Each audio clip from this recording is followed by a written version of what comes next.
Números capítulo 35. As cidades dos levitas.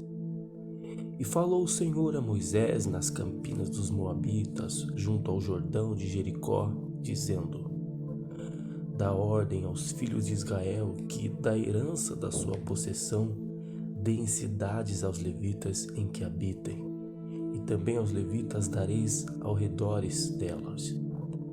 E terão estas cidades para habitá-las, porém os seus arredores serão para os seus gados, sua fazenda e para todos os seus animais. E os arredores das cidades que darem aos levitas, desde o muro da cidade para fora, serão de 1000 côvados em redor. E de fora da cidade, do lado do oriente, medirei 2000 côvados, e do lado do sul 2000 côvados, e do lado do ocidente 2000 côvados, e do lado do norte 2000 côvados, e a cidade do meio. Isto terão por arredores das cidades. Das cidades, pois, que dareis aos levitas, haverá 6 cidades de refúgio, as quais dareis para que o homicida ali se acolha. E além destas, lhes dareis 42 cidades. Todas as cidades que dareis aos levitas serão 48, juntamente com seus arredores. E as cidades que derdes da herança dos filhos de Israel, do que tiver muito, tomareis muito, do que tiver pouco, tomareis pouco. Cada um dará das suas cidades aos levitas, segundo a sua herança que herdar. 6 cidades de refúgio. Falou mais o Senhor a Moisés, dizendo: Fala aos filhos de Israel e dize-lhes: Quando passardes o Jordão à terra de Canaã, fazei com que vos estejam à mão cidades que vos sirvam de cidades de refúgio, para que ali se acolha o homicida que ferir alguma alma por erro.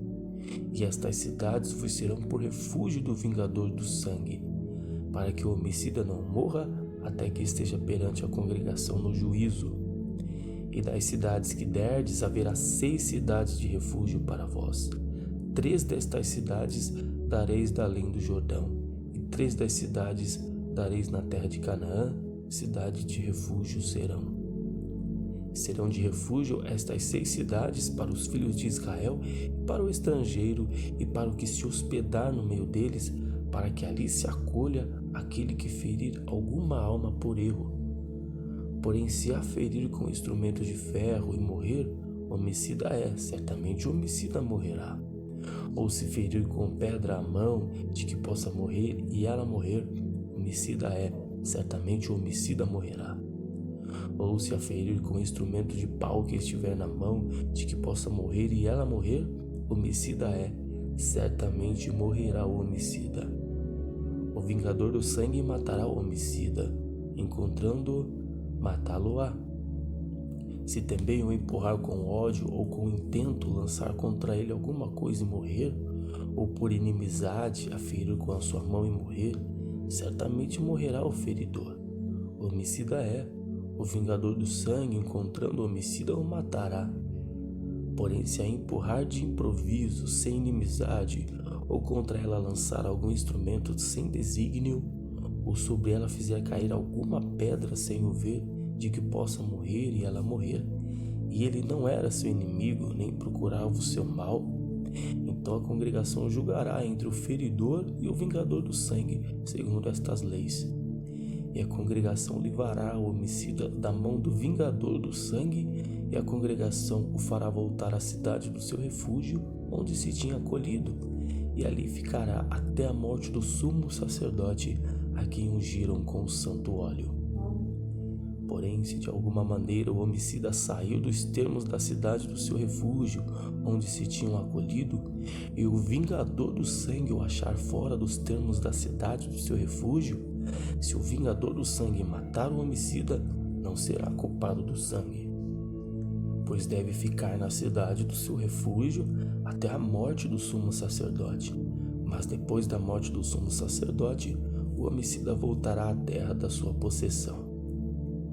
E estas coisas vos serão por estatuto de direito e vossas gerações em todas as vossas habitações. Todo aquele que ferir alguma pessoa, Conforme o dito das testemunhas, matarão o homicida. Mas uma só testemunha não testemunhará contra alguém que morra. E não tomareis expiação pela culpa do homicida, que culpado está de morte, antes certamente morrerá. Também não tomareis expiação por aquele que se acolher à cidade do seu refúgio, para tornar a habitar na terra até a morte do sumo sacerdote. Assim não profanareis a terra em que estais, porque o sangue faz profanar a terra, e nenhuma expiação se fará pela terra por causa do sangue que se derramar nela, senão com o sangue daquele que o derramou. Não contaminareis, pois, a terra na qual vós habitareis, no meio da qual eu habitarei, pois eu, o Senhor, habito no meio dos filhos de Israel. Números capítulo 36. Os casamentos das herdeiras. E chegaram os cabeças dos pais da geração dos filhos de Gileade, filho de Maquir, filho de Manassés, das famílias dos filhos de José, e falaram diante de Moisés e diante dos maiorais, cabeças dos pais dos filhos de Israel, e disseram: O Senhor mandou dar esta terra a meu senhor por sorte em herança aos filhos de Israel. E a meu senhor for ordenado pelo Senhor que a herança do nosso irmão Zelofeade se desse às suas filhas. E casando-se elas com alguns dos filhos das outras tribos dos filhos de Israel, então a sua herança seria diminuída da terra de nossos pais e acrescentada à herança da tribo de quem forem. Assim se tiraram da sorte da nossa herança. Vindo também o ano do jubileu dos filhos de Israel, a sua herança se acrescentaria à herança da tribo daqueles com que se casarem. Assim a sua herança será tirada da herança da tribo de nossos pais. Então Moisés deu ordem aos filhos de Israel, segundo o mandado do Senhor, dizendo: A tribo dos filhos de José fala bem. Esta é a palavra que o Senhor mandou acerca das filhas de Zelofeade, dizendo: Sejam por mulheres a quem bem parecer aos seus olhos, contanto que se casem na família da tribo de seu pai.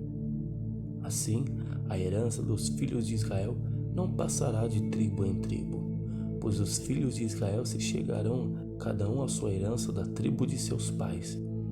E qualquer filha que herdar alguma herança dos filhos de Israel se casará com alguém da geração da tribo de seu pai, para que os filhos de Israel possuam cada um a herança de seus pais. Assim, a herança não passará de uma tribo a outra, pois as tribos dos filhos de Israel se chegarão cada uma à sua herança. Como o Senhor ordenara a Moisés, assim fizeram as filhas de Zelofeade, pois Macla, Tirza, Ogla, Milca e Noá, filhas de Zelofeade, se casaram com os filhos de seus tios. Das famílias dos Manassés, filho de José, elas foram mulheres. Assim a sua herança ficou na tribo da família de seu pai. Estes são os mandamentos e os juízos que mandou o Senhor pela mão de Moisés aos filhos de Israel nas campinas dos Moabitas, junto ao Jordão de Jericó.